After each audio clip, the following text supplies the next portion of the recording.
Hello, astrology friends. I'm Anastasia, and welcome to video 2 of your September 2025 Vedic astrology forecast. The part 1 video got crazy long, so I cut the sign by sign forecasts in half. This is part 2, which has the detailed sign by sign forecasts for Libra through Pices. To see the general, you can watch part 1. It'll be linked in the description. That gives the general astrology in the beginning of the video. This has the sign by signs for rising sign, moon sign, and sun sign for Libra through Pisces.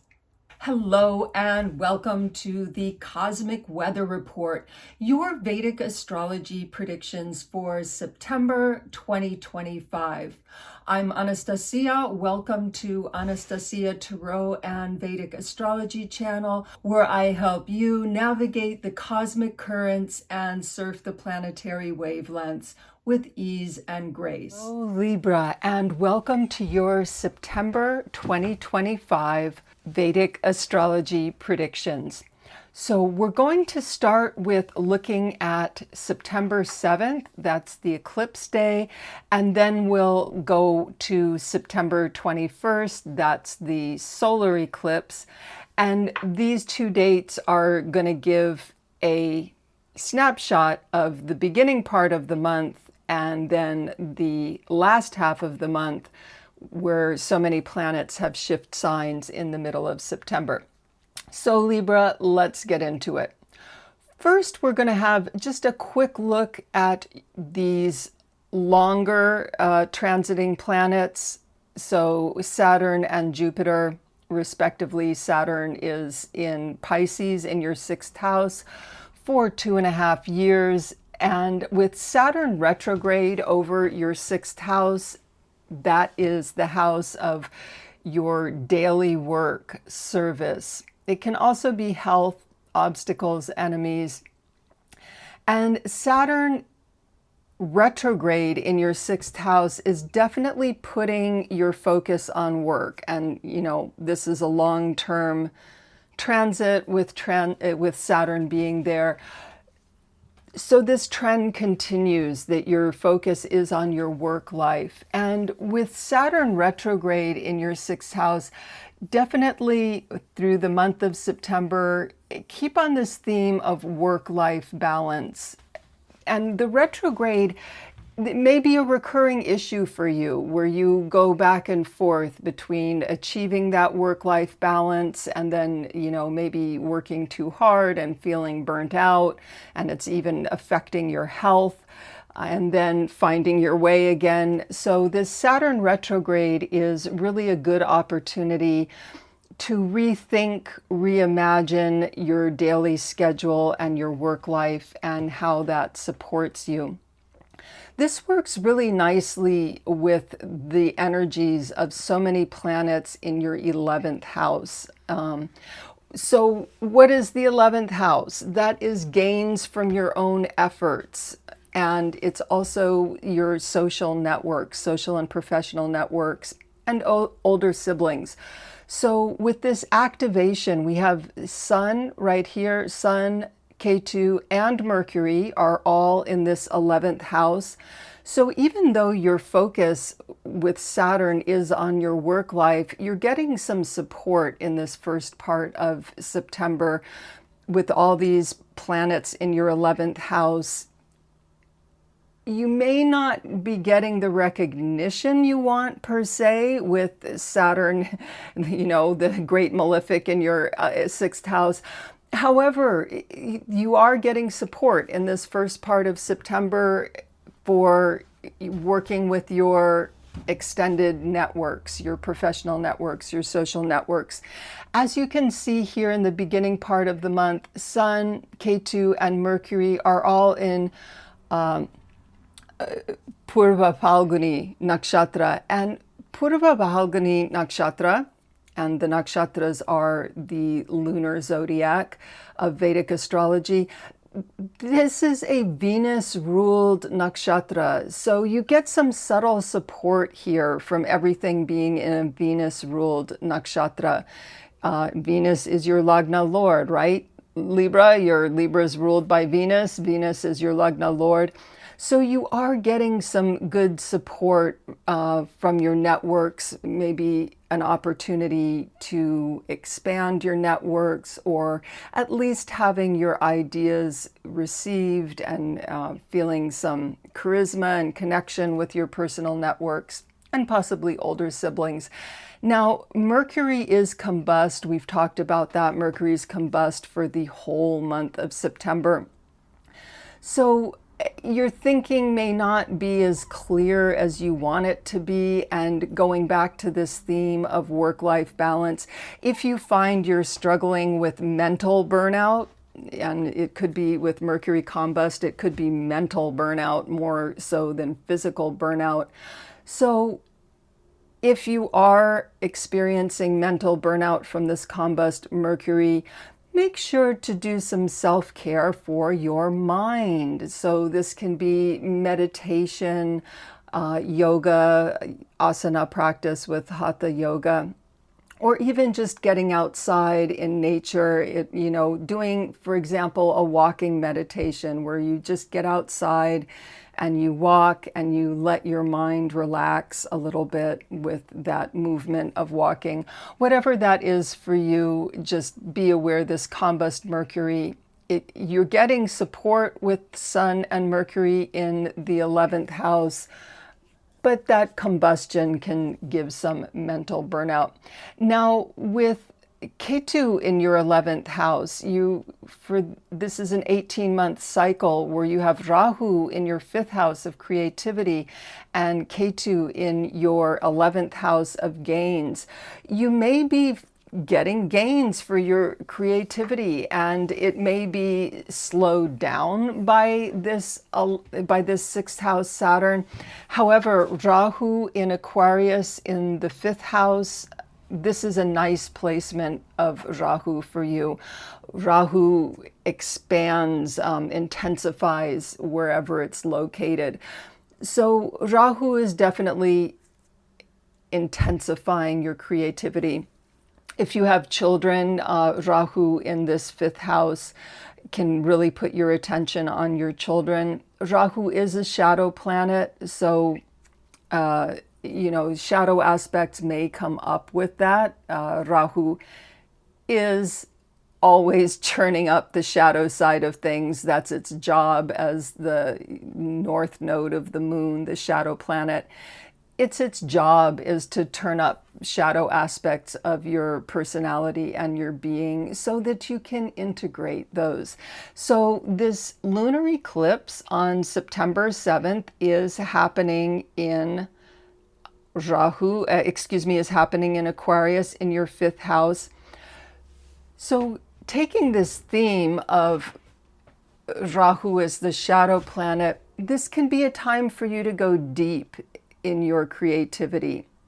And one nice thing about this eclipses can often be pretty malefic and, heavy, dark, shadowy energy. But this particular lunar eclipse is catching a really nice aspect from Jupiter. We see here Jupiter is in Gemini and Jupiter is in your 9th house. So this is a lucky trine house, and Jupiter is casting its lucky trine aspect onto Rhau. And this adds a more benefic flavor to the eclipse. Jupiter in 9th house is really working for you. You may discover a guru during this transit of Jupiter in your 9th house. You may be learning about spirituality, religion, philosophy. All these things are getting a benefic influence from Jupiter. And so this benefic gaze from Jupiter onto Rhau, which is causing the eclipse in Aquarius, there's a double Jupiter influence because you can see Rhau is located in Purva Bhadra Nakshatra, which is a Jupiter-ruled nakshatra. So this eclipse, although it will, like any lunar eclipse, churn up some shadow emotions, it gets a really benefic aspect from Jupiter that can encourage you to harvest wisdom from going into the shadow side of your creativity, taking a deep dive into where your creative inspiration comes from. If you have kids, this can also be going deeply into your relationship with your children and getting some of that divine wisdom from Jupiter in learning wiser ways to deal with them and the inevitable issues that can come up. So this is quite a nice placement for you, Libra, to have this eclipse happening in the 5th house and to have this double aspect from Jupiter, and at the same time have this support in the 11th house where you get this Venus support. So the eclipse it can be a profoundly spiritual time for you and a time of gaining wisdom. And having Venus in Cancer in your 10th house, what is 10th house? That's career. So your Lagna Lord in your 10th house is definitely putting your focus on career for this first half of September. And again, that's going to work well with this Saturn in 6th house. And this combination of benefic Venus influence, Venus is very happy being in Cancer. So this favors your career prospects during this first half of September. Now, this is a mixed bag for you, Libra, because you also have Mars in the 12th house. So Mars is the warrior planet. It's the planet of energy and vitality. And what is the 12th house? That is losses, debt, self-undoing. And it's also spiritual liberation. So it's a mixed bag here. You have this focus on work and health and work-life balance, and maybe some, issues from the past are coming up, repeating. And you have all this support in your 11th house, and yet this Mars in your 12th house, it's still a difficult energy. So understand if you're feeling a little bit frustrated because everything seems to be going really great from these more benefic influences that you've got going on. And yet there is this 12th house Mars that can give a feeling of frustration. Now, 2025 is a Mars year, and Mars in the 12th house of your chart certainly invites completing things. And it could be, if you feel a little bit stuck on moving forward, it could be, Libra, that completing some things, or even, doing a declutter. It could be a declutter of your workspace. It could be a digital declutter of, old files from old clients or whatever, if you have your own business. So decluttering will help harmonize with that Mars year energy and this energy of the Mars in the 12th house. 12th house does bring spiritual liberation through loss, though. So that's embracing that energy and letting go of the things that are no longer serving your career growth, and letting go, it could be of people or, networks, depending on your type of business. There, it could be Facebook groups or other communities and networks that are not in alignment with what you're doing now in your professional life. So this is something to look at with this Mars in the 12th house, is what can you complete? Any projects that have been kind of hanging over your head, now's a good time to get them done, get them off your plate. And also, what can you declutter from your workspace, your personal life and especially your professional life. Purging files, getting out of groups that no longer align with you, whatever that is for your particular business. Okay, so now we're going to fast forward to September 21st, which is going to give us a snapshot of the last half of September. Okay, so now we're seeing the last half of September, and you'll see right away that a lot of planets have moved. So first of all, Mars has moved from your 12th house to your first house. Mars in Libra is a little bit of a difficult placement just because Mars is the warrior planet and Libra, your sign, that's the sign of love, balance, harmony, friendship. So all in all, Mars in the first house is good. Even though you're, Libra rising, Mars isn't your favorite planet. This is going to give you more physical vitality, more motivation. Mars is an energetic planet. So having Mars over the first house really supports physical vitality and motivation. The main thing to watch out for with Mars in your first house is to not become too pushy or too aggressive. And there will be a Rudra yoga coming up on September 24th through 26th. So on those days, September 24th through 26th, with Mars in your first house, definitely watch out for being too aggressive with near and dear ones. If people are getting on your nerves or whatnot, just on those 2 days, just keep cool. And now let's look at this eclipse, which is going to be happening. It's a partial solar eclipse, and it's going to be happening 21st of September in Virgo. And you can see this eclipse is happening in your 12th house. So Libra, we talked about Mars being in the 12th house in the early part of the month.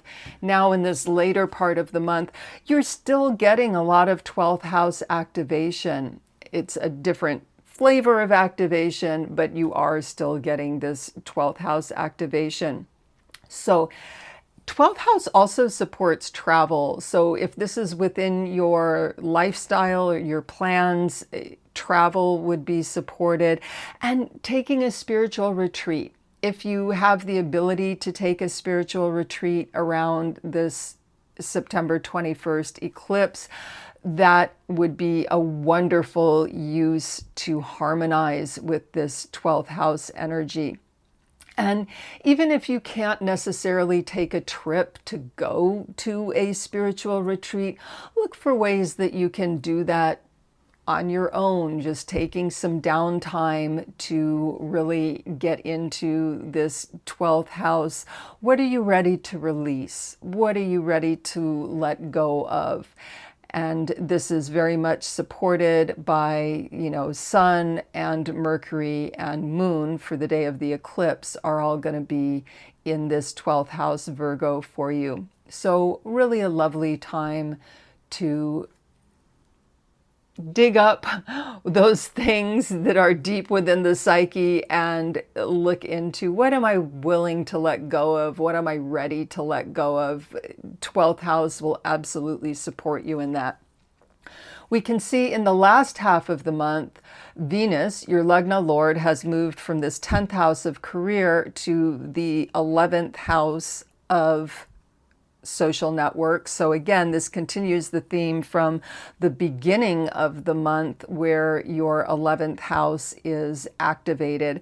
And this is a mixed bag because Venus, that's your Lagna Lord, it's a benefic planet. So this is elevating your charisma and your friendship factor with your social and professional networks, with your older siblings. K2 here, though, can be a disruptor, and depending on your personal chart, for some Libras, it could be sudden difficulties. For other Libras, it could be a sudden windfall. So just K2 being a disruptor planet there, it really could go either way depending on your chart. And again, how can you support that to bring out the more positive aspect of K2? Knowing that it is a shadow planet and it's a disruptor.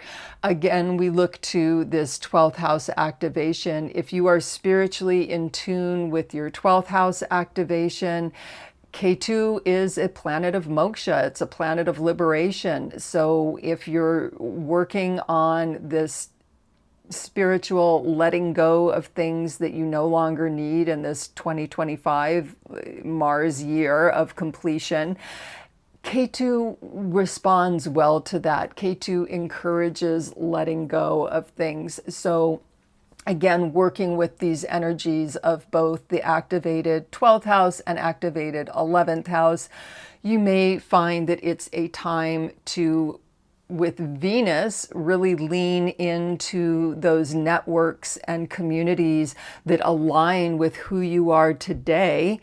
And you may find yourself wanting to leave or shed some of these old communities, old networks, old online groups that no longer align with what you are doing now and who you are today. So Libra, that is your September 2025 Vedic Astrology forecast. Thank you so much for joining. Please do like and subscribe if you enjoyed your horoscope, and may you enjoy the blessings of good health, peace, and prosperity in September. Namaste.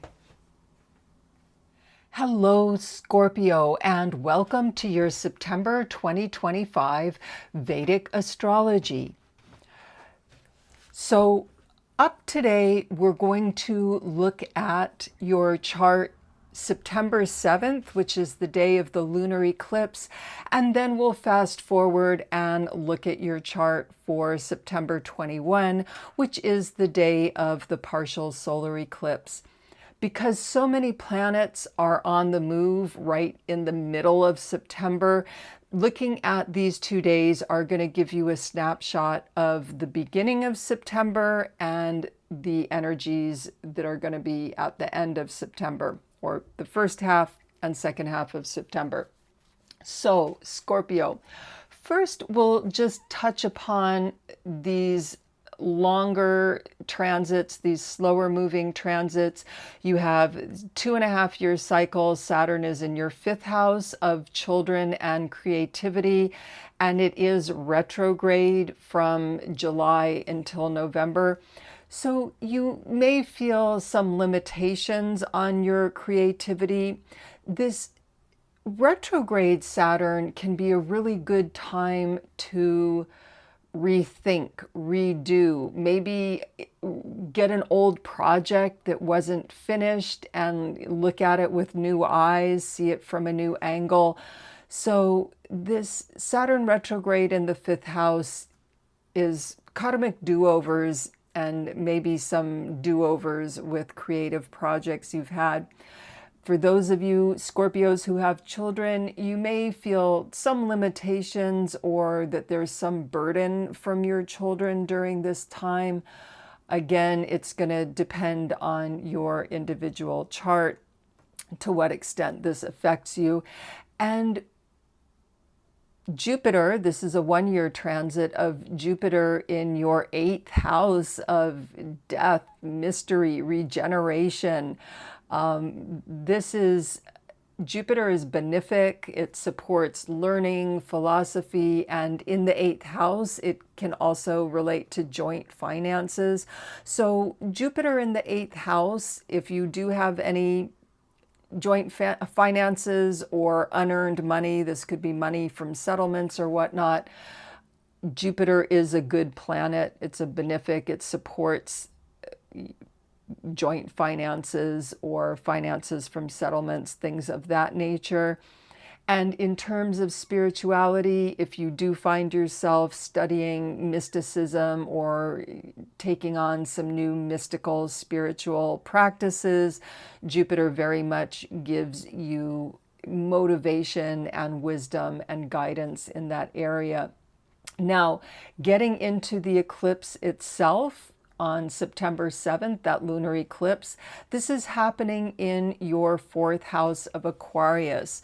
So eclipses, you've heard me and probably other astrologers talk about how, eclipses churn up that shadowy, dark, shadowy part of the psyche. Rhau is the north node of the moon. It's a shadow planet. So this eclipse has a much kinder, gentler feeling because the eclipse is getting this trine aspect from Jupiter. Jupiter is in Gemini, which is an air sign, so it's casting a benefic trine aspect on Aquarius. And you can see Jupiter is at 24 degrees 48 and Rhau is at 24 degrees 06.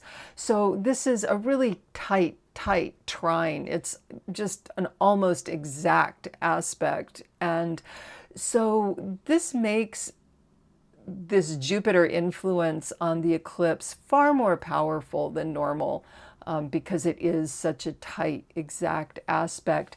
And there's a secondary Jupiter influence, which is that Rhau here is in the nakshatra Purva Bhadra. The nakshatras are the 27 or 28 signs of the lunar zodiac, and Purva Bhadra is a nakshatra that is ruled by Jupiter.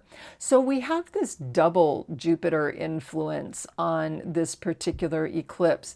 Now, an eclipse in the fourth house can traditionally cause some disruption with either home, vehicles, or mother. These are all the fourth house karakas. But again, because this eclipse does have this benefic aspect from Jupiter and this really more benign than usual vibe to it, it can be a time for quiet reflection about your home life and those near and dear to you that you share your home with.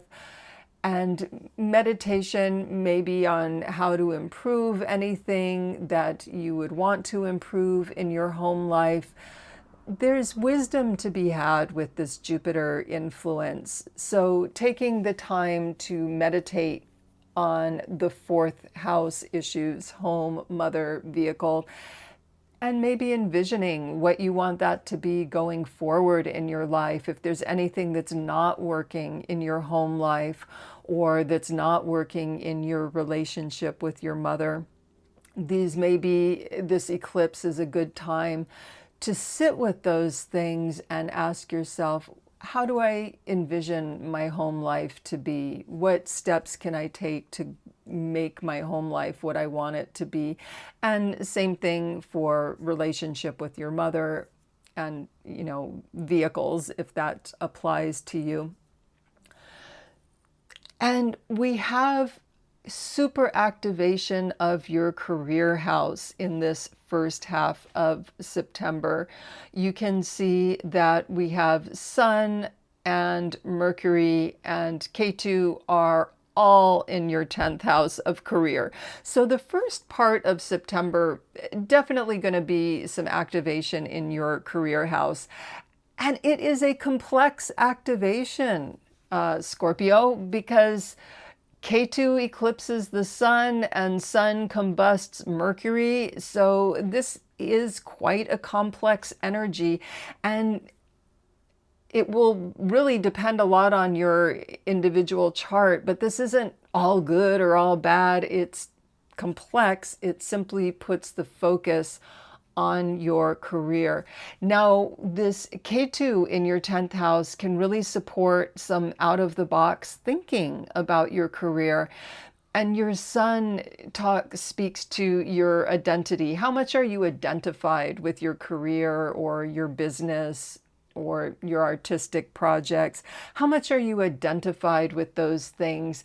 And Ketu can invite some new, fresh approaches, fresh ideas, out-of-the-box thinking in this area. Now, Mercury being combust, you may face some mental burnout with that. So going back to the idea of these self-care things, meditation, to if you're experiencing mental burnout, meditation, if you work on computers a lot, a digital fast, a no screens day, or a couple hours a day of no screens. It could be, if it's within your lifestyle, getting outside, just touch grass, feel the sun, feel the rain, whatever that is for you. But just be aware that although your career house is activated and your sense of identity around your career is activated, and you're having hopefully some inspiration, some out of the box thinking with Ketu here, if you are having mental burnout, balance that with some self-care for your mind. And Ketu can bring sudden disruption, so it could be that you're having a bumpy start to some projects or some things you've got going on with your career. This is a long transit, right? Rhau and Ketu are going to be activating this 4-10 axis for a year and a half. That's 18 months. So this is a time to really think about that. And if you find that you're getting some disruptions in your career life, again, it invites the out of the box thinking.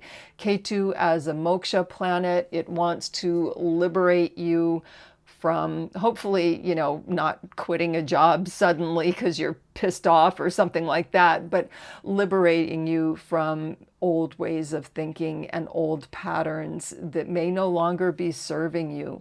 So this solar eclipse, and really this whole eclipse season, is a time to think about new, fresh ideas with your career. You've got Benefic Venus in 9th house Cancer, so this is a lucky house for you, a 9th house. And Venus is happy in Cancer, so this could be a romantic time for you. You may find that you have romantic or friendship relations with someone who is wise, a guru or a teacher in some way, someone you share spirituality with. Venus is in Ashlesha Nakshatra, and again, this is a subtle influence of releasing the old. Ashlesha very much is a time to get rid of things that no longer serve you, and Ashlesha is the snake that sheds its skin. Its animal symbol in Vedic astrology are the nagas, these old earth snake, serpent, earth spirits that are very wise. So it could be, spiritually speaking, you have this support from Benefic Venus in Cancer to shed some of your old ideas about spirituality, philosophy, and see what happens when the snake sheds its skin. And finally, we have Mars in Chitra. It's in Mars is in Virgo in your 11th house, which is gains from your work, gains from your own efforts. And it's also your social networks, your extended networks, social and professional, and older siblings. So with Mars in the 11th house, you may be bringing a lot of vitality into your extended networks, whether they're social, familial, or professional. Mars brings a lot of energy to that. Mars in Virgo can be more detail-oriented than usual, so you may find gains from your work have to do with paying more attention to detail than you usually do. It could be that these finer details or more detail-oriented work is bringing you gains and income at this time. The main thing to watch out for with Mars in your 11th house is if you're getting aggressive or, feeling irritated or angry with older siblings or, people in your network. Just be aware that's that Mars warrior energy. So stay conscious of that and, deal with it mindfully. So Now we're going to fast forward to the solar eclipse of September 21st that will give us a snapshot of the second half of the month.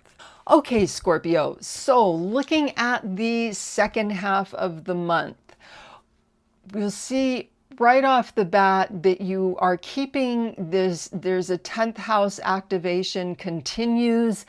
That's your career house. It's a different flavor of career activation, but it is still in this 10th house. And also your 11th house continues to be activated. Again, different planets, but it is activated. And now you've got this Mars in 12th house activation. So first of all, going to your 10th house, you know, K2 is still here. So what we discussed in the first part of the video applies. There could be disruptions to the career, but also great opportunities for changing up how you do career, and benefits if you work with foreigners or foreign travel or overseas, there could be benefits from that. And it's helped by Venus, right? Venus is benefic. And so Venus in the 10th house, it's bringing some of Venus's love, beauty, charisma into your 10th house. Venus in Leo can be extremely popular, charismatic, with a flair for the dramatic. So if you work in any sort of career or business where your charisma and your personal flair, that's going to get some support from Venus in the 10th house. And if you do have creative work, going back to Saturn in your 5th house, this Venus in the 10th working with Saturn in the 5th, again, it can add some beauty and charisma into your career factor. Now, going into the 11th house, so this partial solar eclipse on September 21st will be happening in your 11th house of gains and social networks in the sign of Virgo. So with the eclipse happening in your 11th house, it invites some reflection on your social networks, and it could be also older siblings. So with the eclipse there, and it's only a partial eclipse and it's a solar eclipse, those tend to not influence us personally in quite the same way that lunar eclipses do. But with Sun in the 11th house, this is definitely putting the focus on your networks, your communities, your tribes. And with the Sun here, it's a time to shine. And Mercury is also here. It's combust, so there may be some mental burnout, or you may feel that it's not quite as easy to express your ideas as you would like it to be. However, this is a time of growth for your social networks with the Sun being there. And with the eclipse energy, take a day, you know, if your lifestyle supports it on the eclipse itself, take a day to really meditate on your social networks and how are you showing up in your social networks, your communities, your tribes, what's working for you, what's not working for you. And so this is a nice focus to use this eclipse energy to focus on the 11th house. And also, because it shares this activation with the 10th house, there may be, you know, again, depending on your particular profession, there may be quite a connection between 10th and 11th house. And now we see that Mars has moved into your 12th house for this second part of September.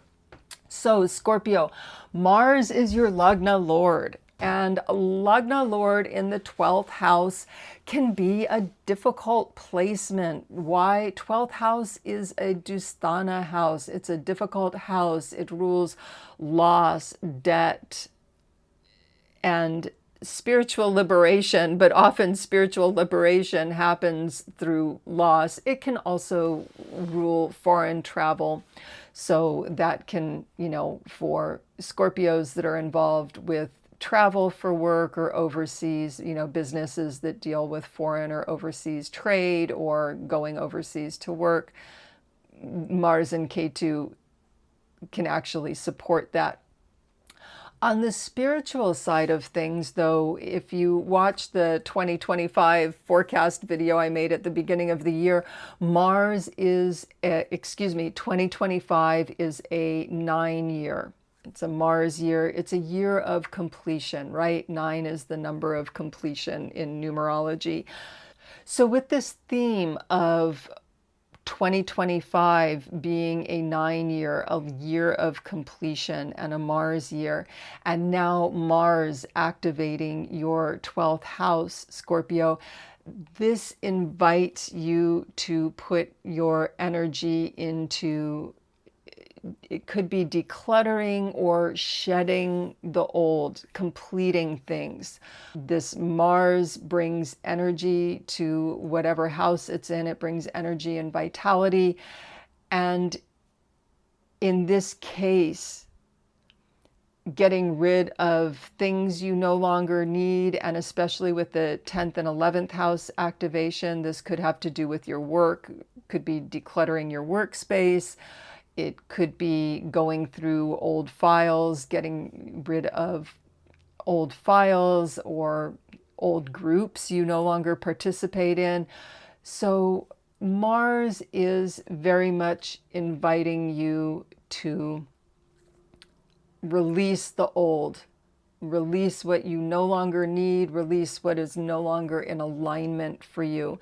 With Mars in Libra in the 12th house, there can be difficulties with sort of, passive aggressive. People aren't being open. If they're angry about something, they may not be open. They may be kind of sideways or under the currents. 12th house can relate to hidden enemies. So that's a little something to be aware of if you notice there's any sort of, passive aggressive thing going on, and especially, with this 11th house activation of, communities and networks, and 10th house activation of career, you can see how all these 3 houses may in fact be working together. So if you're experiencing any sort of, indirect, passive aggressive type of thing happening with your career or your networks, just be aware of it. And again, meditate on that 12th house Mars and start to think, do I want these people in my life? Are they aligning, these people, these groups, are they aligning with who I am? And I know, of course, especially in the workplace, you may not be able to get rid of them, right? If they're, bosses, coworkers, employees, people you work with, contractors. So in that case, Mars invites you to let go of and release old ways of interacting with these people and, finishing up whatever projects and interactions that you can finish up, and also releasing old ways of interacting to make way for embracing new ways of interacting. And you will get support from this Jupiter in the 8th house and Venus in the 10th house that will give you support for doing that type of work that we see with this 12th house activation from Mars and this 11th house activation from Sun and Mercury. Scorpio, that is your September 2025 Vedic astrology. If you enjoyed this horoscope, please like and subscribe, and wishing you the blessings of good health, peace, happiness, and prosperity for the month of September. Namaste. Aries, and welcome to your September 2025 Vedic astrology. So up today, we're going to take a look at your chart on September 7th, which is the day of the lunar eclipse, and then we'll look at your chart for September 21st, which is the day of the partial solar eclipse. And because so many planets shift signs in the middle of September, this is going to give us a snapshot, Sagittarius, of how the energies in the beginning, the first 2 weeks of September, versus the energies in the last 2 weeks of September, because there is quite a few planets move during that time. So, Sagittarius, first of all, let's just have a quick look at some of these slower moving planets. So Saturn, 2.5-year transit, is over your 4th house, and it's retrograde from July through November. So Saturn over your 4th house, there can be some hard work or some limitations, or in some way feeling that you have a burden for, taking care of your home, perhaps, working on the home. And if your mother is still with us, there may be in your relationship with your mother some feeling of burden there. Saturn is the planet of limitations, karmic debts, karmic duties. So with this Saturn retrograde over your 4th house, home life may not be flowing quite as easily, or you may be feeling some pressure there. And if you work at home, you could find that you're working very hard. And this Saturn retrograde will, on some level during these months, certainly during the month of September, invite some rethinking or redoing. It could even be rearranging your home. Maybe you find an arrangement of furniture or decor that just works better for you, or something that has been frustrating and isn't working for you. You redo it, you rethink it, you redo it. So this Saturn retrograde in 4th house can actually have a benefit in going back and redoing some things that didn't work and making them work better. And you continue to enjoy the benefit of Jupiter, your Lagna Lord, in your 7th house of partnerships. So Jupiter is a 1-year transit. This can be a good time for relationships, Sagittarius. If you are single or looking for love, Jupiter in the 7th house. Jupiter is a lucky benefic planet, so Jupiter in the 7th house can definitely bring new relationships. And because Jupiter is the guru planet, you may find that you're forming relationships or partnerships, and this could be romantic relationship, it could be business or creative collaboration, partnership.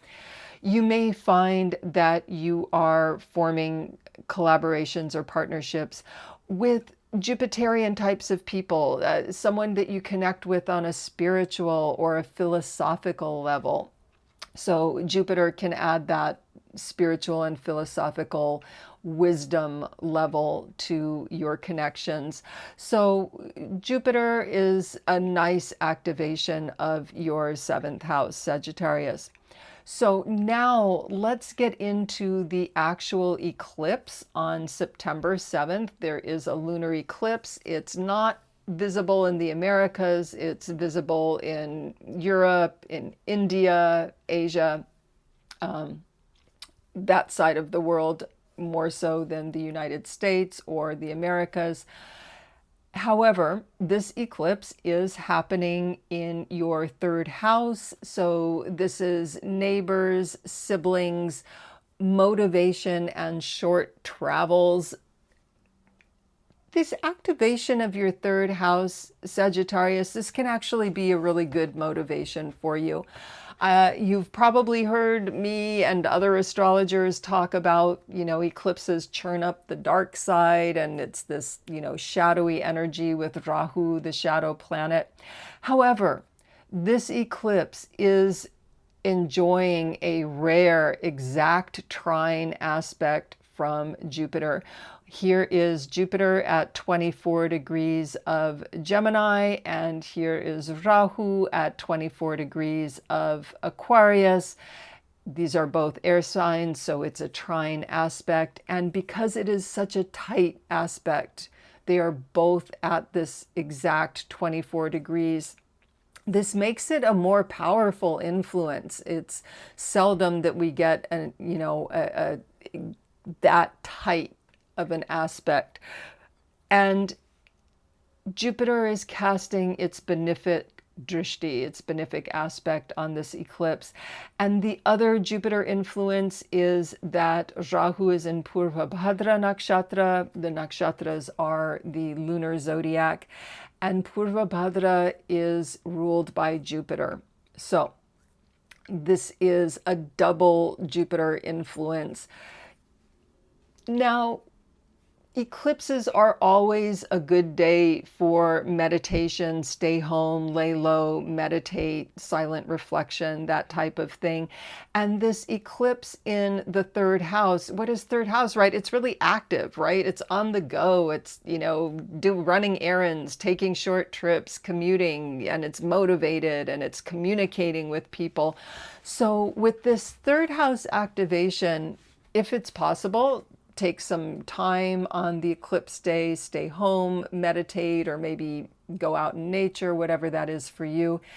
And meditate on your motivation and your activity level and your day-to-day life. Sagittarius, do you find in your day-to-day life you've got a lot of like running around and you're just busy and things are getting away from you? It could be this third house eclipse is inviting you to really assess, what is my day-to-day schedule and how am I?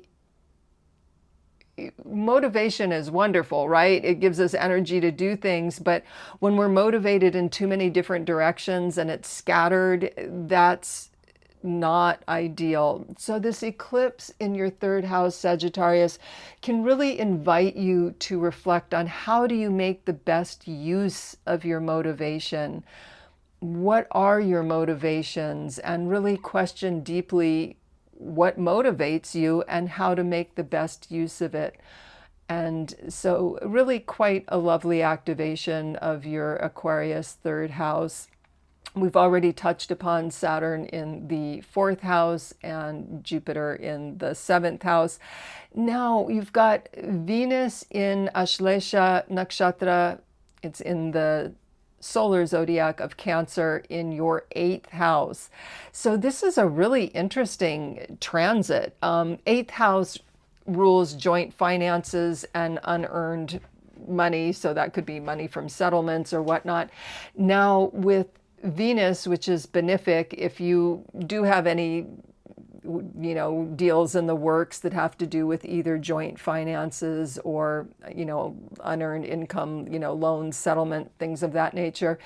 Again, very much depending on your individual chart, but Venus as a benefic can bring some luck into that area of things. Spiritually speaking, though, because eighth house is mystical house. It's, death, regeneration, the mystical hidden side of things. And Ashlesha, Venus is in Ashlesha Nakshatra. The animal symbol of Ashlesha is the Naga, and Nagas in Vedic astrology are these serpent spirits, these serpent beings, and they have the earth energy and the Kundalini energy.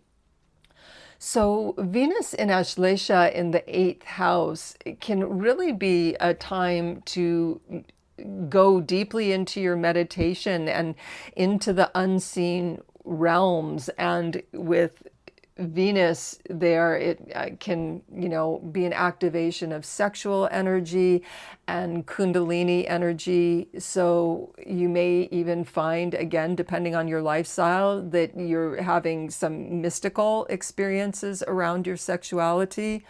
So that's just something to be aware of with this Venus activation. Ashlesha as the snake that sheds its skin. You may find yourself releasing old ideas or old inhibitions about spirituality or sexuality and shedding the skin to birth, regenerate the new, what is new coming in for you. Now, Sagittarius, you have this super ninth house activation in this first half of the month. You've got Sun, Ketu, and Mercury are all in your ninth house, Leo. Ninth house is a super lucky house. It's the house of father, guru, education, philosophy, and in some cases travel, especially travel related to education. So with this ninth house activation in this first half of September, you get a little bit of a luck factor because ninth house is a lucky house. So there is a little bit of a luck factor here, especially from having Sun in the ninth house. And with Ketu and Rhau are activating your 3-9 axis. Again, that's in effect for 18 months. It's a long transit. So Ketu in the ninth house is really, especially during the month of September when it's, activated by Ketu and Sun and Mercury, you may be rethinking your philosophy, having some new ideas with regard to spirituality, religion, philosophy. You may find yourself thinking out of the box and even having some really profound mind-opening and heart-opening experiences. Again, depending on your level of spiritual practice. And Mercury is combust here, so you want to be aware of mental burnout or taking too much of a mental approach. It could be with this ninth house activation, especially with Sun and Ketu here. It's really inviting you, Sagittarius, to get into your body and get into your heart with regards to your spiritual practice and your spirituality. So really quite a nice ninth house activation, kind of enhancing your luck factor in this first half of September. And then you have Mars in 10th house, Virgo. This is going to bring energy. Mars is the warrior planet. It brings energy and vitality. So Mars does very well in the 10th house. This can be a time of career growth for you and bringing energy and vitality into your career. Now, Mars in Virgo means that you may have to be more detail-oriented in your work. Sag, I know you tend to be a big picture sort of a person and let's not sweat the small stuff. So I'm with you. I get it. Sagittarius Sun myself. So anyway, this Mars in Virgo, Sag, means that you are going to be called upon to be more detail-oriented and maybe even more analytical in your career. However, all in all, this first half of September is quite a nice energy for you, Sagittarius. And now we're going to fast forward to September 21st to look at the solar eclipse and also a snapshot of the second half of September. Okay, Sagittarius, so as you can see in this second half of September, it really continues this theme of 10th house activation. So September can really be a month of career advancement, or at least focus on your career. We have now the Sun and Mercury have all moved into your 10th house. Now, with the eclipse happening over your 10th house, and again, it's a solar eclipse, so not necessarily affecting you as much on the personal level. Still, it is a time to, if at all possible, take the day off, September 21st, meditate, lay low. And it's because your 10th house is super activated. This is a time to reflect on your career. What is ending in your career? What is beginning, or what would you like to see begin in your career? And you have some support, right? You have this Rhau is still in third house, and that's supporting your motivation, your self-motivation. And Sagittarius, I know that you are usually a pretty self-motivated person, but that really gets a boost from Rhau being in your house of motivation. And now with all of this 10th house activation, you are likely feeling motivated toward your career.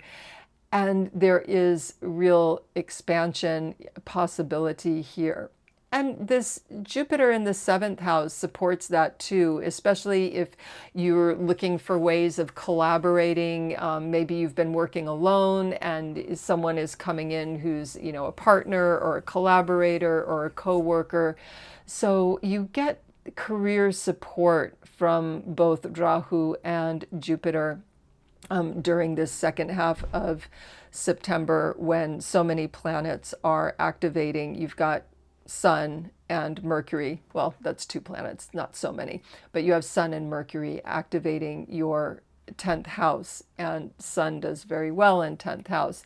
Now, we continue the theme of the 9th house activation, a little bit different now.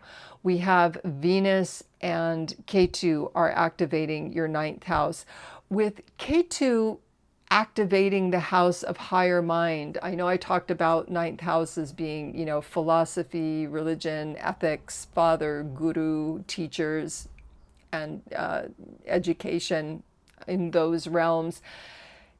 Ketu is a planet it's the shadow planet, but it's a moksha planet. So Ketu can really bring a breath of fresh air into your higher mind. And it's right. So Rhau is bringing motivation in your day-to-day communication and maybe improving your day-to-day motivation, because you've got this support from Ketu, the higher mind. So to give a more concrete example of that, maybe you've been communicating with people in ways that don't really work. And going into meditation, opening up to this Ketu influence on the higher mind, and really intuitively feeling the higher mind as, source light, whatever you want to call it, the divine indwelling wisdom that exists in your human consciousness, and having that inform your 3rd house day-to-day communication. Right? Because a lot of the times in communication, we get in trouble when we're trying to people please, or, we want people to think well of us, or we're trying to convince people of our side of things.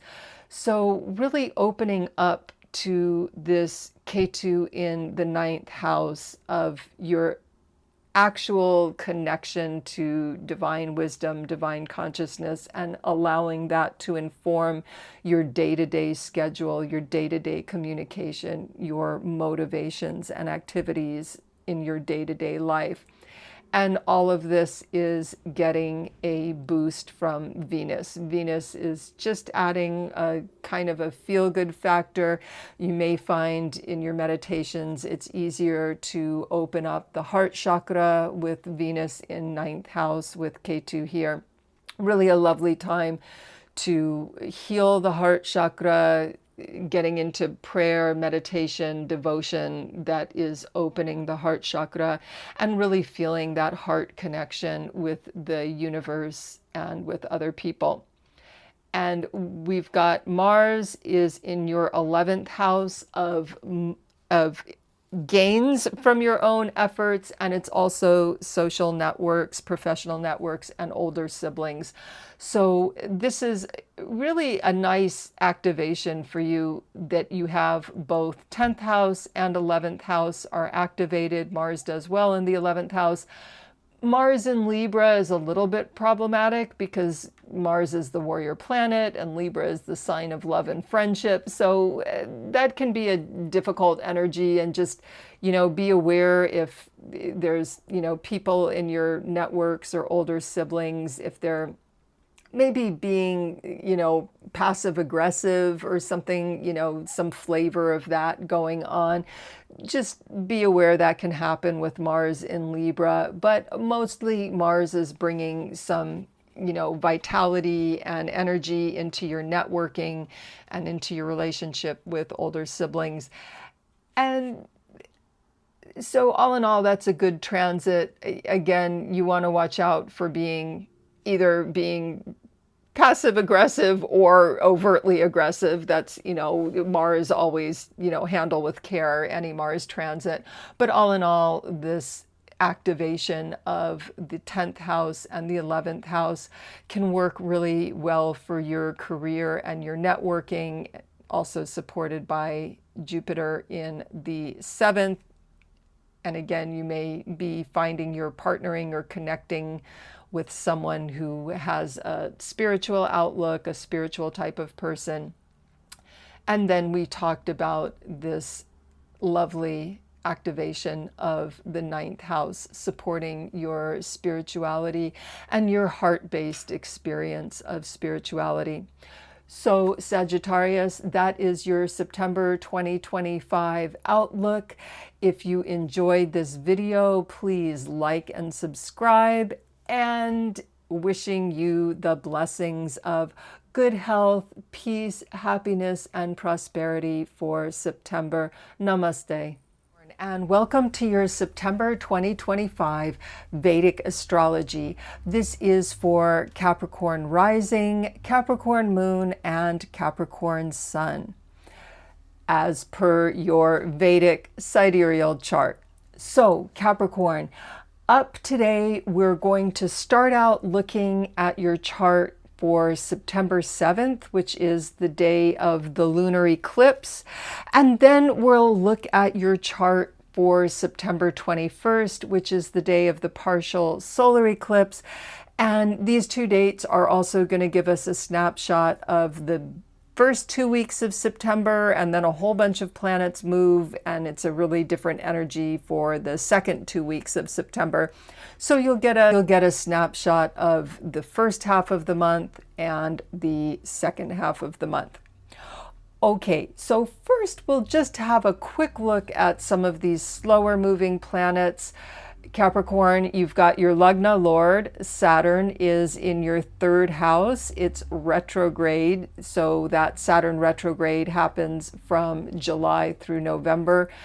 So you may find yourself rethinking how your day-to-day life, your day-to-day communications with people.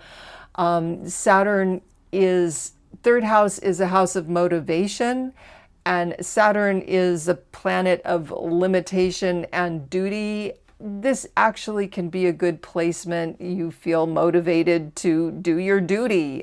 So that's a good thing. Relationships with siblings or neighbors may feel somewhat limited or even burdensome. And there may be some recurring issues coming up.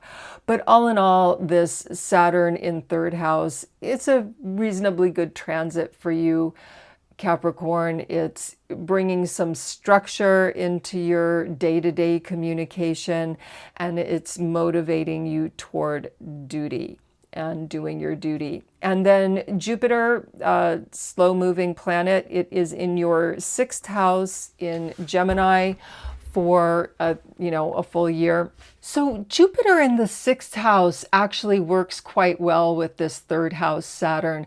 6th house is work, service. It can also be obstacles and sicknesses.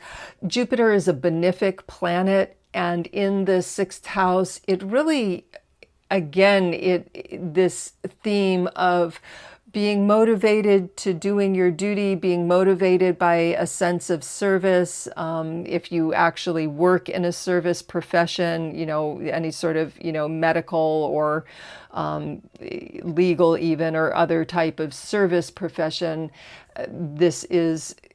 Jupiter brings a good luck factor to that. But this combination of 3rd house Saturn and 6th house Jupiter, it really motivates you toward being of service to people, of service to your community, your workplace. Both of these houses have to do with your day-to-day life. Saturn is, short journeys, errands within a short radius of where you live and your day-to-day communications. And 6th house is your day-to-day schedule. So both of these planets and houses work to motivate you to excel at service. Now, with Venus in your house of partnership, Venus is in your 7th house of partnership in the first couple of weeks of September. This is quite a nice placement. Again, Capricorn, if you're looking for love, Venus in the 7th house can bring relationships into your life. If you're already in a union, Venus in Ashlesha, it can add some romance, but Ashlesha is a somewhat difficult nakshatra. The nakshatras are the lunar zodiac of Vedic astrology. Ashlesha is a naga, it's a snake spirit or a serpent spirit. And Ashlesha sheds its skin. So it could be if you're already in a committed relationship, or this could even be, romantic partners, business partnerships. Venus adds a good vibe to the 7th house, but this Ashlesha subtle influence from the nakshatra, there could be a shedding of the skin of the old ways of being, of the old ways of interacting and connecting. So that is a process to welcome. Venus is very much supporting that, and it's a beneficial process to shed these old skins for existing relationships and partnerships. Now, going into the eclipse itself, the eclipse is happening in your 2nd house of finances. 2nd house has to do with financial resources, material resources, and it's also family to a lesser extent. Now, with Rhau in your house of finances, this is right, the Rhau Ketu is another longer transit, it's 18 months. So Rhau may have been putting your focus on finances, and even on a deeper level, not only money, but what do you value? So this Rhau on a deeper level, on a surface level, Rhau in 2nd house can, make you obsessed with, getting more money, getting more things, getting more savings, getting more investments. On a deeper level, Rhau can question, what do you really value? And of course, we all value money in this modern society, but what do you value beyond money? Or, why do you even value money? So this eclipse in your 2nd house in Aquarius, this is a good energy for you to explore what it is that you value. And why do you value the things you value? So eclipses, lunar eclipse, you've heard me or other astrologers talk about, it turns up the shadow side of things. Rahu's the shadow planet. It's the north node of the moon. However, this eclipse, Rhau is getting this exact aspect from Jupiter. So we see here Jupiter's at 24 degrees Gemini, and we see here Rhau is at 24 degrees Aquarius, and this is a lucky trine aspect from one air sign to another. So with this Jupiter influence, it gives a wisdom flavor to your reflections and your meditations about questioning what it is you value. And there is even a double Jupiter influence because Rhau is in Purva Bhadra Nakshatra, which is a Jupiter-ruled nakshatra. So with this double Jupiter influence, the eclipse day itself, if you're able to take that day to meditate and reflect, it really supports meditating on what you value and what meaning does money and material resources hold for you. So that's and this type of reflection is going to get support and wisdom from Jupiter at this particular time of the eclipse. So Now, going into some of the other activations, you have your 8th house is super activated. Oh my goodness. So Capricorn, health-wise, this is a mixed bag because your two health houses, the 6th house and the 8th house, both of these houses have to do with health, and they are both activated. Now, the Jupiter activation on the 6th house, you may actually be enjoying good health, good immunity. Really, Jupiter is so benefic, the only caution with Jupiter in the 6th house is avoid overeating rich foods, right? Jupiter can enjoy, rich foods, sweets, that sort of thing. But really, other than overeating or overindulging in sweet foods and rich foods, this Jupiter in the 6th house is beneficial for the health. This mixture of Sun and Ketu and combust Mercury all in the 8th house is more complex. So Sun in the 8th house on some level is going to be inviting you to consider the mysteries of life, death, the unseen realms, and the mysterious Kundalini force.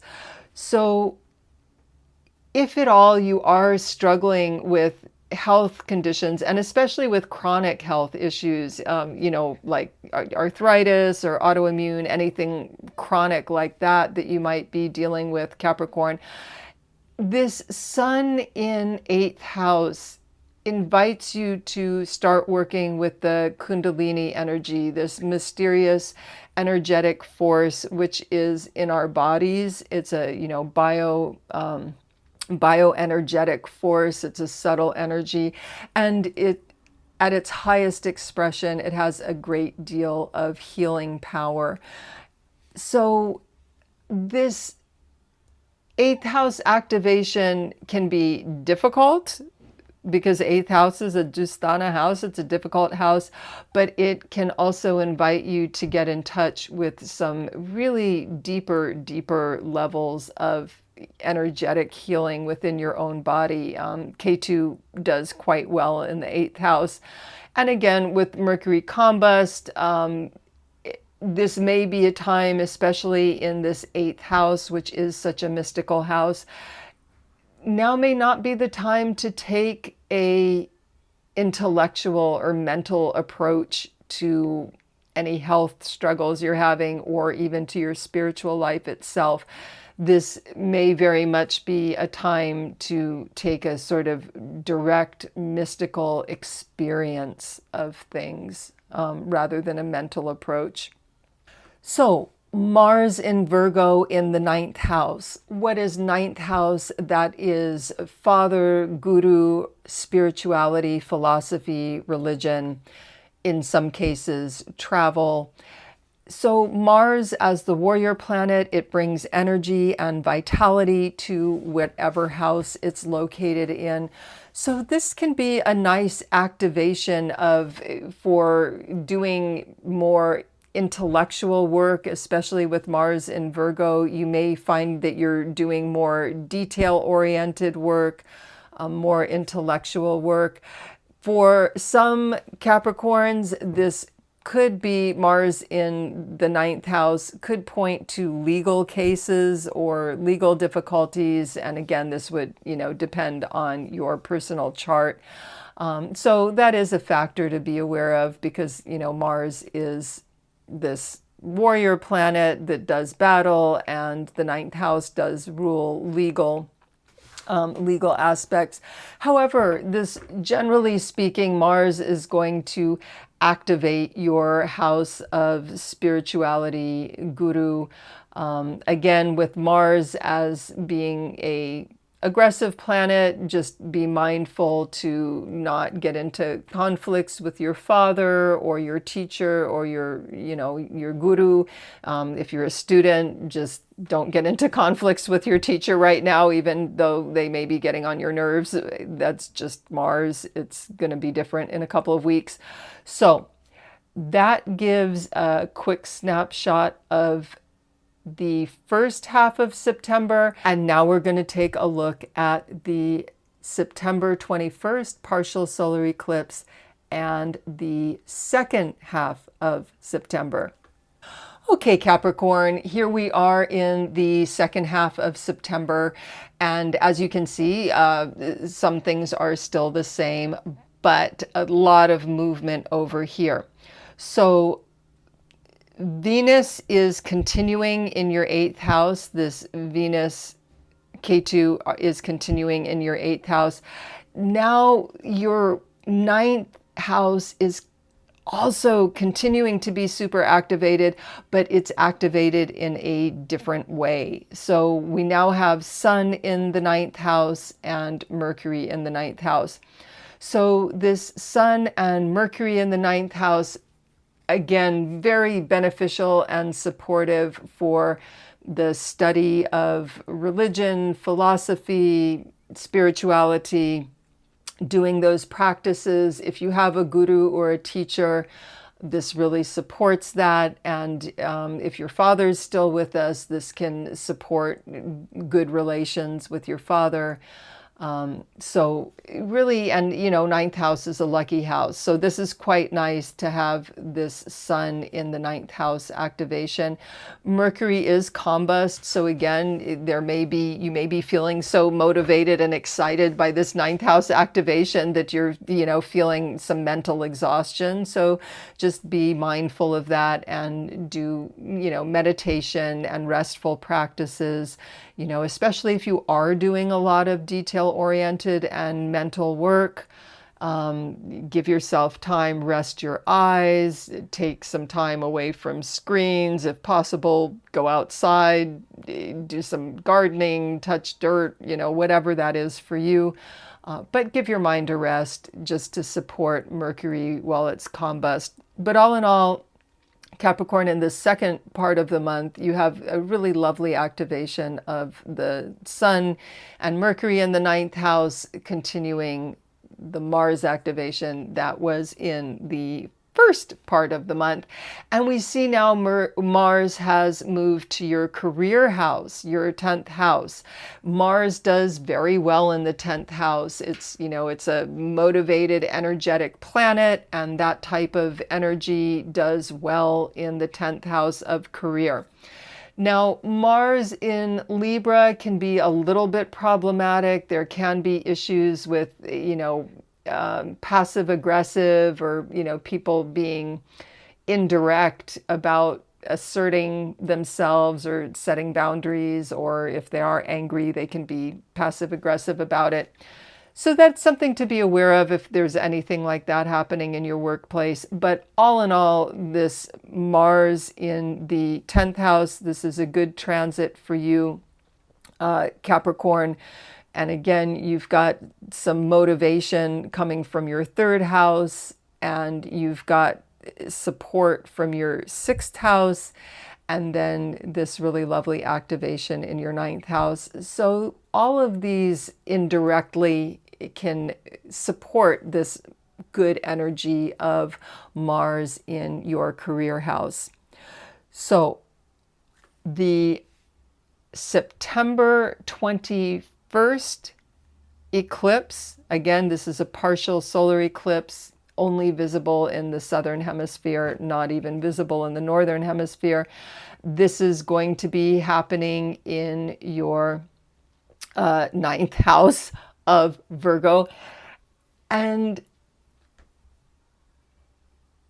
it's a good place to have an eclipse. If you're going to have one, a nice place to have it. And so the theme here, as we've been talking about with the 9th house, is really reflecting on the direction you want your spirituality to take, your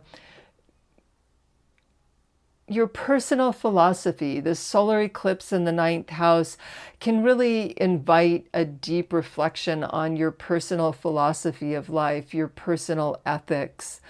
So this can be a really fruitful place to meditate and gain wisdom for this September 21st solar eclipse.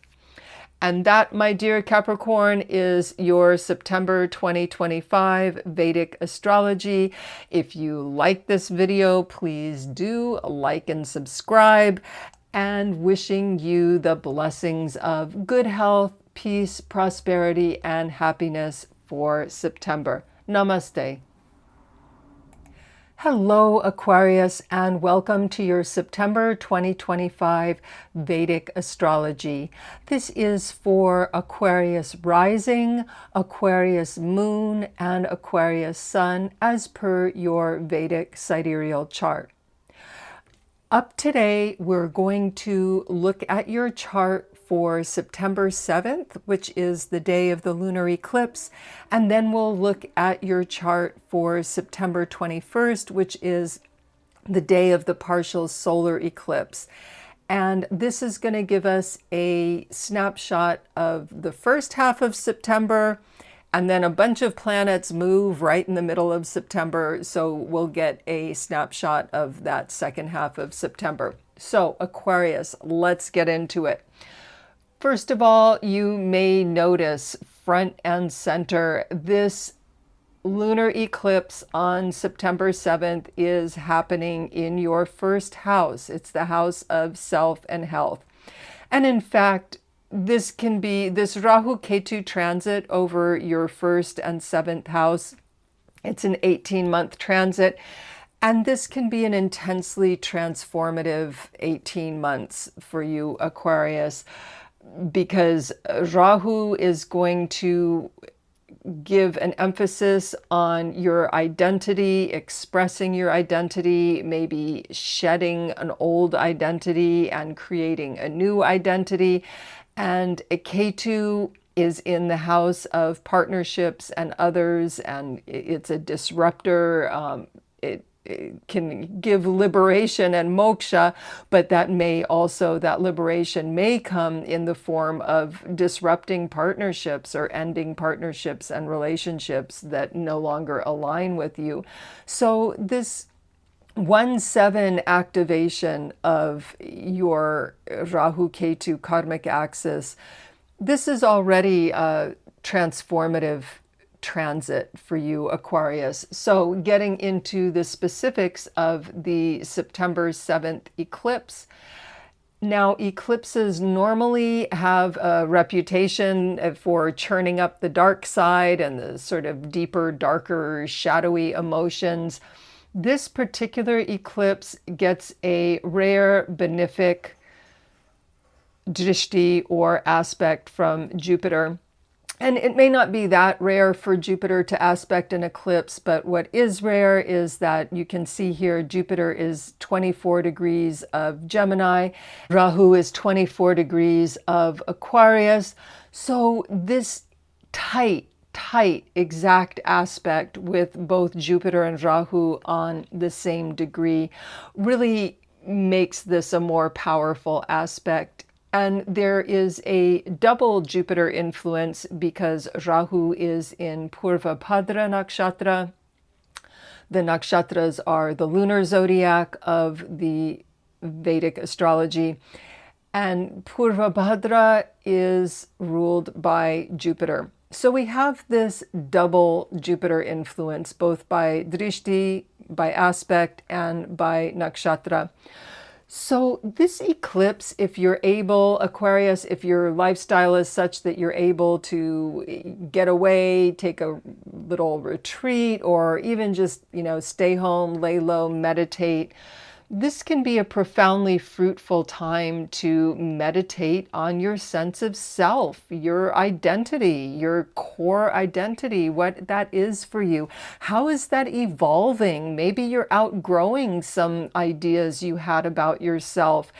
And also, part of our identity is how other people see us. And it can be really difficult to make changes in life, right? When other people kind of expect you to still be the same, and yet you may feel like you've changed. I've changed, I've moved on, and yet other people will try to keep you in the same old box of how they're used to relating to you, how they're used to seeing you. So this eclipse can be a powerful time to inquire within about your sense of identity, your sense of self, how other people see you, how you want other people to see you, or if there are relationships that it may be time to shed because you feel that they are constricting you or keeping you from growing into a new identity. This is a very deep transit, this 1-7 transit of Rahu Ketu. And of course, the eclipses are the high point of that transit. Yes, you experience the energy of the transit for a full 18 months, but these eclipses are definitely a moment in time where that energy is intensified, and it's a fruitful time for meditation on this 1-7 axis of self and others, your own self-identity and who you are with other people.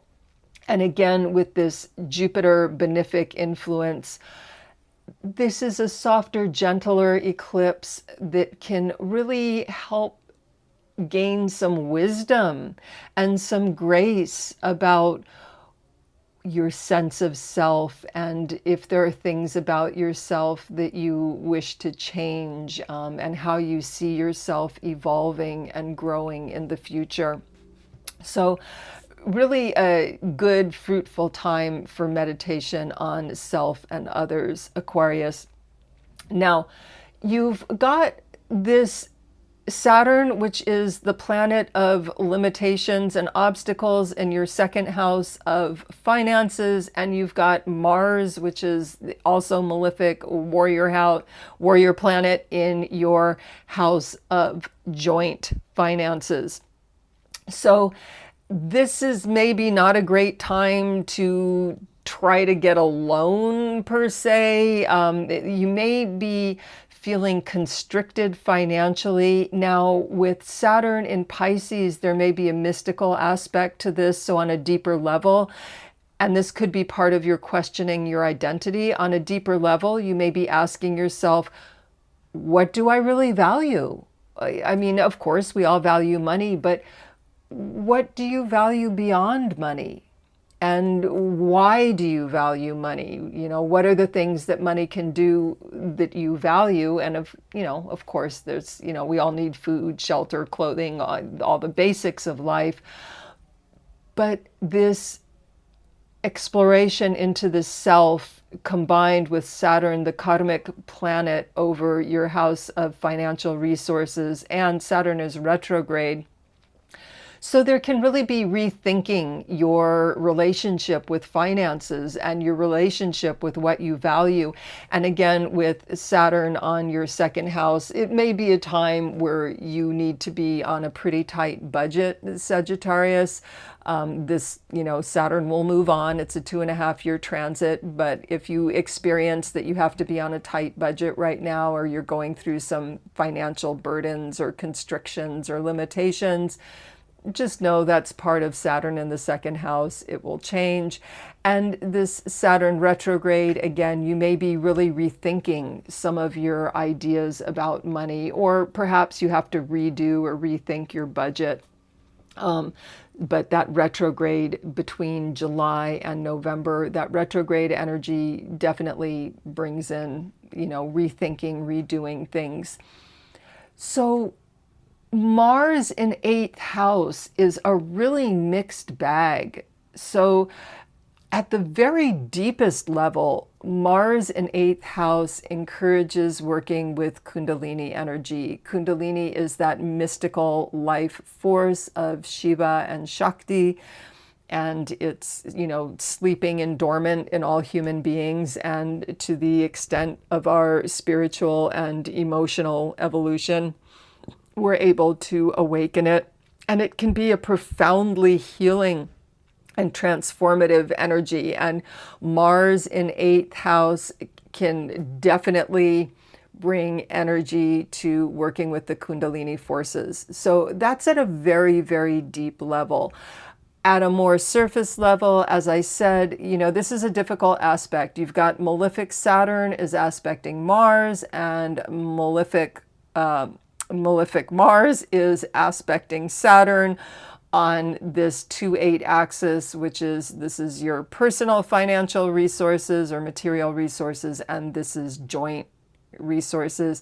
And so with Mars here, you want to be really mindful, Aquarius, if you're married or if you're in a business partnership, you may find you're in some disagreement or conflict with your partner about how to handle money, or again, it could be a conflict over values, because money is not the only measure of value. So just be mindful. Mars, not a particularly long transit, it's going to move on, but during this time, you do want to handle with care if there are conflicts or disagreements coming up about joint finances, joint property, and joint value. That can be something to watch out for.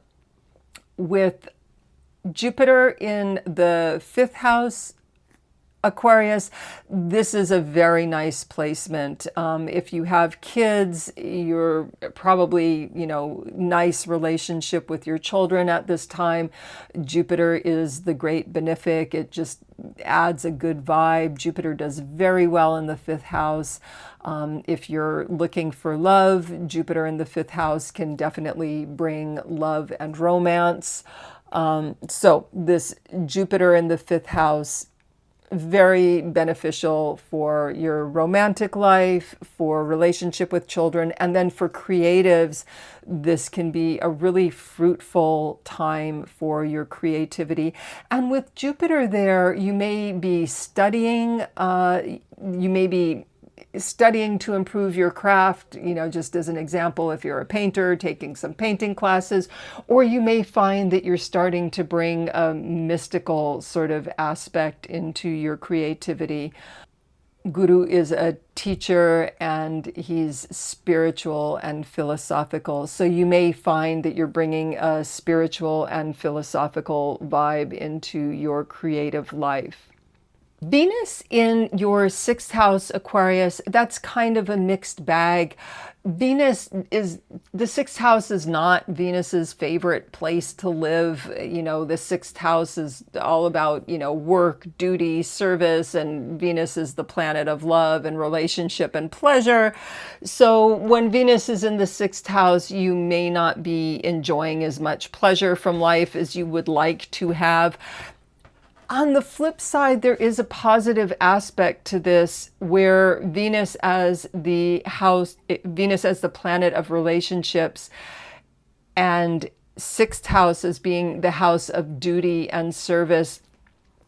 It may be a good time to get very clear in your relationships and, come at your relationships with a sense of service and a sense of duty, and very practical. And so communicating on a practical level with your relationships can be a positive aspect of the Venus in the 6th house. As a benefic, Venus brings good health into the 6th house. 6th house is, karaka of health and disease. However, Venus is the planet of luxury. It does elevate the health in the 6th house. However, you want to avoid eating too many sweet foods or fattening foods, things of that nature, which Venus can naturally make you want to eat luxurious food. So that's just something to watch out for. But all in all, with Venus in the 6th house and Mars in the 8th house, this is a time that if you are negotiating with partners, again, whether they're romantic partners, business partners, to get very clear, maybe even write things down. It could be in verbal agreements and verbal discussions. People have different ideas. So this could be a good time to write things down and just get very clear about what are the values of the partnership. Who's contributing what. I mean, again, it will really depend on your life and your chart, but this combination of this 7th house activation activating your house of partnership, and then Venus in your 6th house, Mars in your 8th house. This is a time to get clear with partners about what you value, how you handle joint resources, and also to come at it with a sense of loving duty and loving service. Okay, so that's it for the first 2 weeks of September. Now we're going to fast forward to September 21st, solar eclipse, and we will have a look at the last 2 weeks of September. Okay, so this is the chart for September 21st, which is the day of the partial solar eclipse. Now, as you can see, Aquarius, this solar eclipse is happening in your 8th house. So the 8th house activation continues. The flavor has changed. Mars has moved on to your 9th house. The flavor has changed, but this activation of your 8th house continues.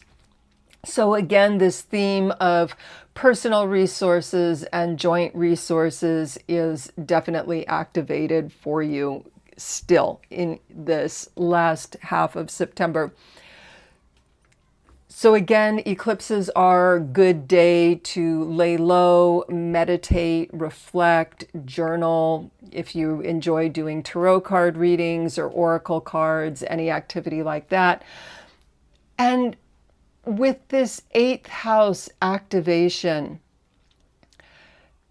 it's a good time to explore the question of, death and what comes after death and what does that mean for you, which is a really deep and kind of dark topic. But with Sun, the planet of life in this 8th house, it does invite reflection on that. And in our society, we tend to not talk about death, or it's considered as morbid. But on a spiritual level, being able to contemplate death and the impermanence of life helps us live more fully. So this 8th house activation with the Sun and Mercury in the 8th house has the potential to get you to some really deep places. And again, working with Saturn in the 2nd house, when contemplating death, and we can't take our money with us when we die. The most we can hope to do is maybe leave something to our near and dear ones when we go. But this contemplation of the impermanence of life and the impermanence of material resources may really work with this mystical Saturn and Pisces in your 2nd house to get to a really deep understanding of what is it that you really value. And, for some people, again, depending on the chart, for some people, financial resources really are what they value most. But that's only some people. For others, experience is what matters, having a richness of varied experiences in life. And for other people, creative expression matters. For some people, family matters more than anything else. So this can be a profound exploration with the Sun and Mercury in 8th house Virgo. This can be a profound exploration for you, Aquarius, in what truly do you value, and in the deepest way, how you want to live your life, and how is your identity.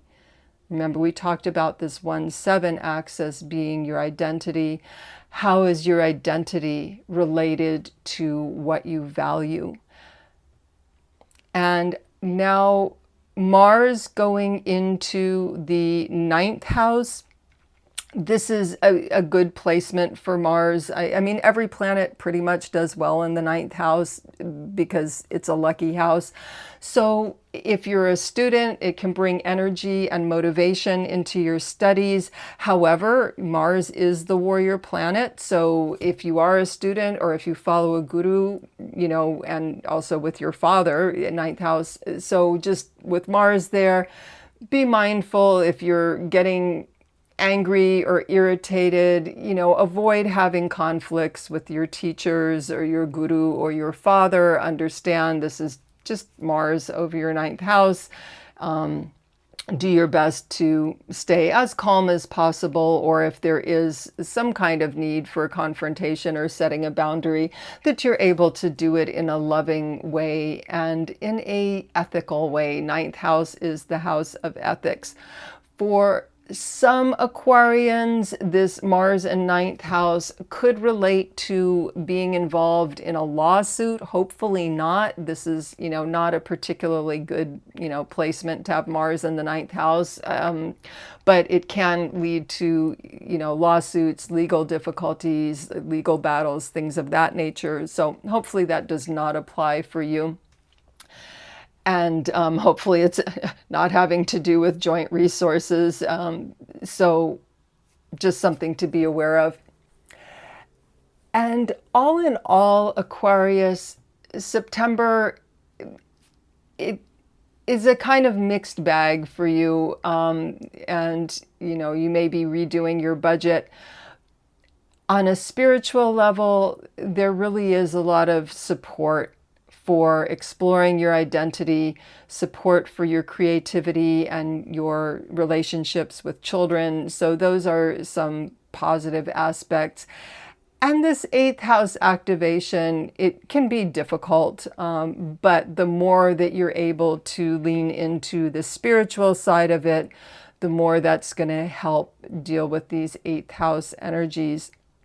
So that is your September 2025 horoscope. If you enjoyed this horoscope, Aquarius, please like and subscribe, and wishing you the blessings of good health, peace, prosperity for September.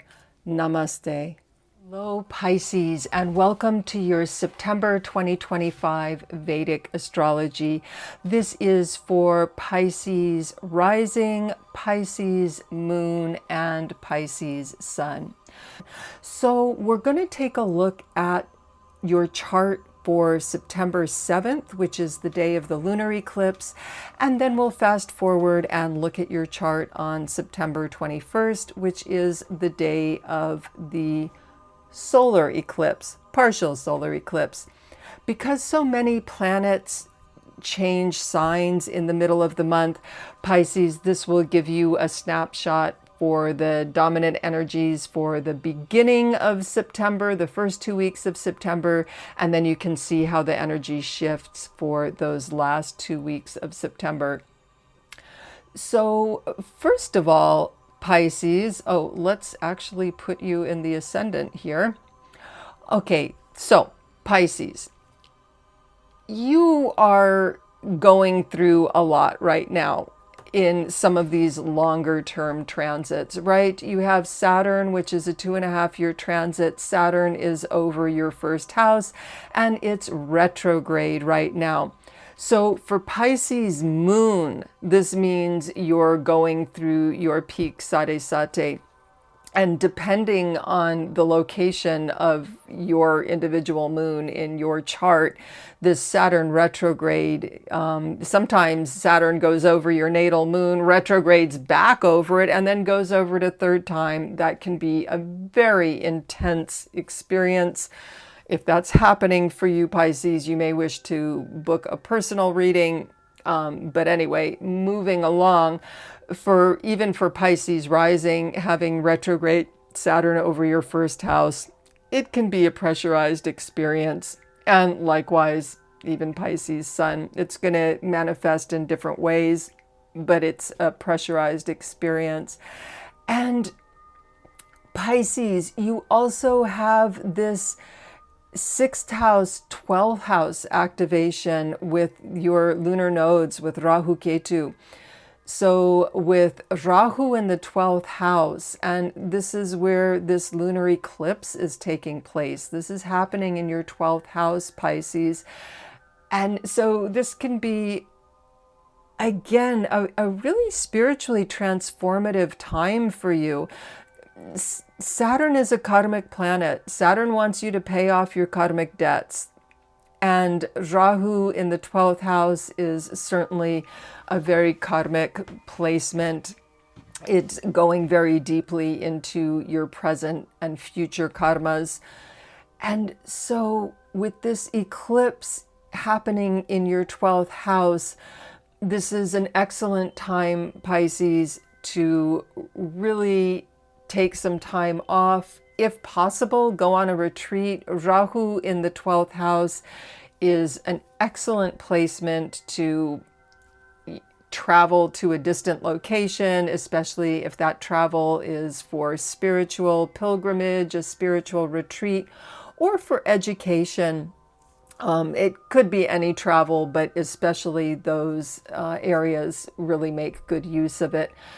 And even if you're not able to do that, or that's not in the schedule, just, taking the day off and really, meditate, lay low, stay home. And this 12th house activation, that's an 18-month activation on your 6-12 axis, but this eclipse is really a high point of that activation for you. So 12th house has to do with spiritual realization. It has to do with loss, expenses, undoing. And so this may feel like a time of undoing for you, Pisces, on some level, especially with this, if you're going through your Sade and you're going through this Rhau in the 12th, it may, for Pisces moon, you may feel undone at parts of this cycle. Again, the best thing to do is meditate and really contemplate on what that means to undo the self and create connection with the divine that goes beyond the individual self. Now, this particular eclipse is enjoying a benefic aspect from Jupiter. You can see Jupiter's at 24 degrees of Gemini, and Rhau is 24 degrees Aquarius. So this is rare. I mean, yeah, Jupiter aspects things all the time, but this is rare to have Jupiter aspect an eclipse so exactly and so precisely.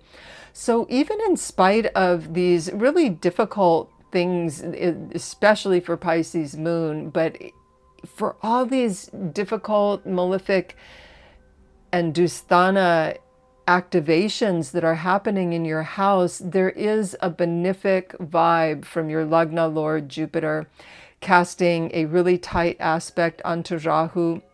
And then there is a double Jupiter influence because Rhau is in Purva Bhadra. This is a nakshatra. The nakshatras are the lunar zodiac of Vedic astrology, and Purva Bhadra Nakshatra is ruled by Jupiter.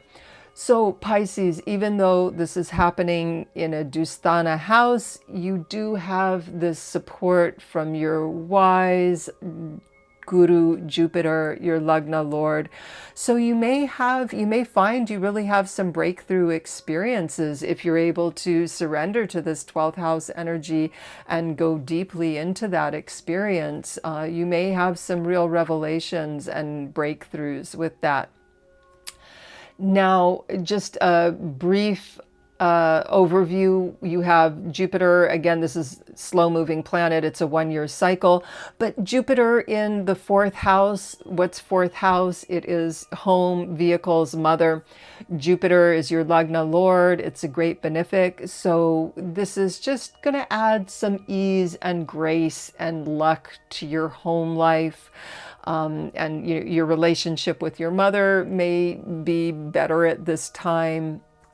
And, if you are involved in moving or real estate or anything of that nature, Jupiter's going to add a little bit of a luck factor to that. So enjoying this benefic Jupiter, at least you have, you're dealing with all of these really difficult energies up here with Saturn over your 1st house or your moon and this 12th house activation.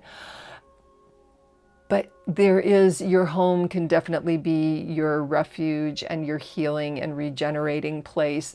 Likewise, in this 1st half of September, you've got Venus in your 5th house of creativity, children, Venus is happy in Cancer. It's happy in the 5th house. So really lovely, benefic planet. If you have children, this is going to add some love and grace in your relationship with your children, and, you know, working quite nicely. You've got this benefic planet in your house of home and another benefic in the house that would rule your children. So this can be quite a nice time to focus on your home life and your near and dear ones, especially your children. And for Pisces creatives, Venus in the 5th house, excellent time for your creativity. And in fact, some of these, you know, malefic and dusthana experiences of suffering and, you know, going really deep into these 12th house, you know, loss of self, and yet merging with the divine, and, you know, pressurization of the self, all of these things, if you're able to go really deep, this may in fact bring a depth to your creative expression with this 5th house Venus. Now, a lot of activation in your 6th house. So if you actually work in the healthcare, or, you know, work in healthcare, legal, or service profession, that could be good for your career.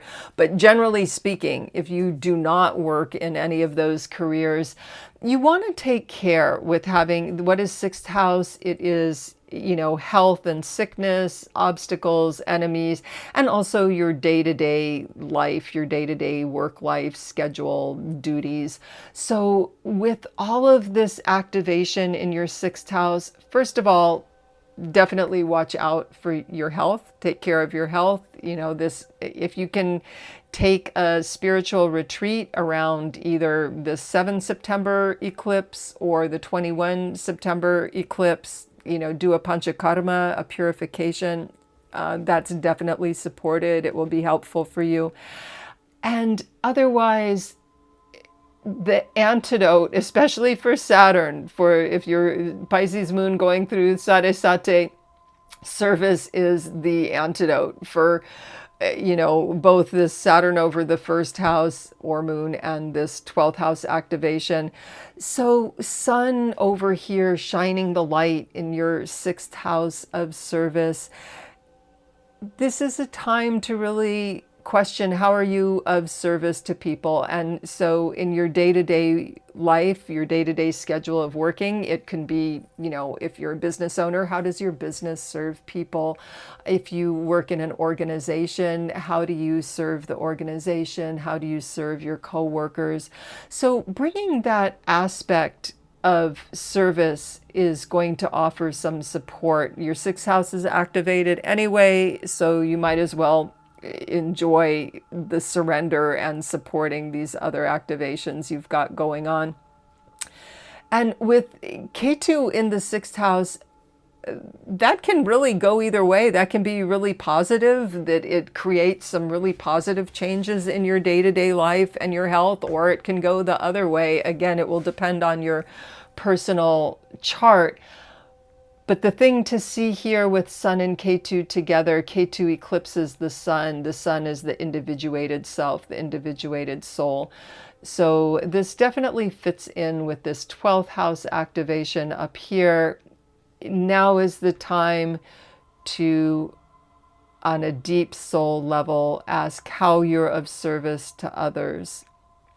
And Mars in the 7th house is somewhat difficult, Pisces. So it's a mixed bag. You know, you have all these things over here, these benefics, you know, with your children and your home life. And yet with Mars in your 7th house of partnerships, and, you know, Mars is catching this aspect from Saturn, and Mars is aspecting onto Saturn.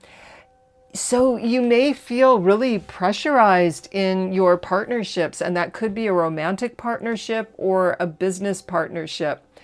And with Mars in Virgo, you know, be mindful if you're starting to get like nitpicky and like little things that little things that your partner is doing are bothering you, or you're analyzing the relationship, or just little things are bothering you. Just, deep breath. This is Mars in the 7th house, which is a difficult aspect anyway. It will pass. So now we're going to take a look at your chart for September 21st and look. So on the day of the solar eclipse, September 21st,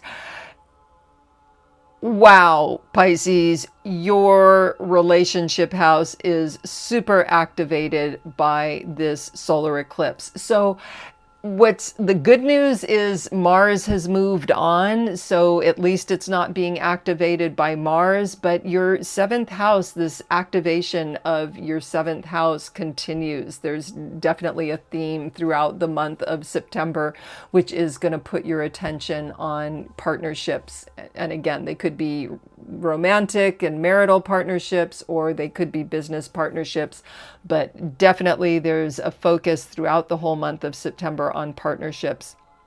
And we talked about in the early part of the video that the eclipses can be a good time to take a spiritual retreat or do a pilgrimage or a cleanse.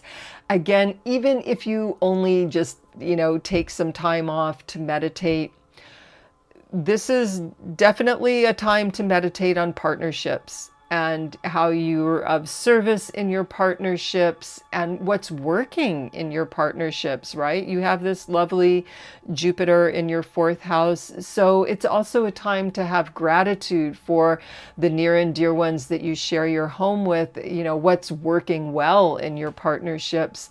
But this is really complex, right? You have, the Sun and combust Mercury are together here. So this eclipse is activating the 7th house of partnerships. And so this is a fruitful area to meditate on. This eclipse is a little bit confusing, this solar eclipse, because Ketu is over here in Leo, but the eclipse itself is in Virgo, which is your 7th house, because we measure the solar eclipse by the actual location of the sun, which is in Virgo. So, attention on your partnerships for the month of September, and especially during the eclipse.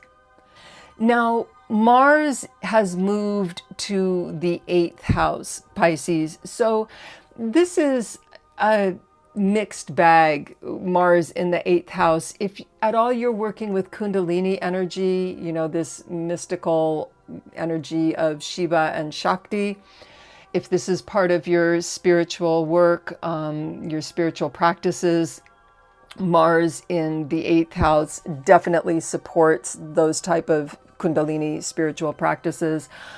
On a practical level, Mars in Libra is a little bit difficult, right? Libra is the sign of love and friendship, and Mars is a warrior planet. And just 8th house on a more surface level, 8th house has to do with joint finances, unearned income, joint finances. So with Mars in the 8th house, you may find that you're having some conflict. Like if your 7th house is really activated, there may be some conflict about joint finances because here's Mars, the warrior planet, in the house of joint finances. So just be mindful, Pisces, if there is some conflict or difficulty, disagreements over joint finances, over joint resources, or this could even be, some form of, unearned money, a inheritance or a settlement, anything of that nature. If there are conflicts arising around that, just Mars will be moving on out of your 8th house presently, so it's a temporary thing. And you just want to be mindful of managing that. If you find, and this is not going to be all Pisces, obviously it's going to be just some Pisces, But you may find with this 7th house activation and this Mars in the 8th house that that may be a thing you're dealing with. All in all, this can be a tremendously fruitful time for you, Pisces, in terms of your spiritual evolution. An easy time, probably not, but a very fruitful time for going deep into your spiritual practice and your spiritual evolution. And you do get some real lovely support from Jupiter in your 4th house, giving you some blessings for your home life. And that is your Vedic astrology for September 2025. If you enjoyed this horoscope, please like and subscribe. And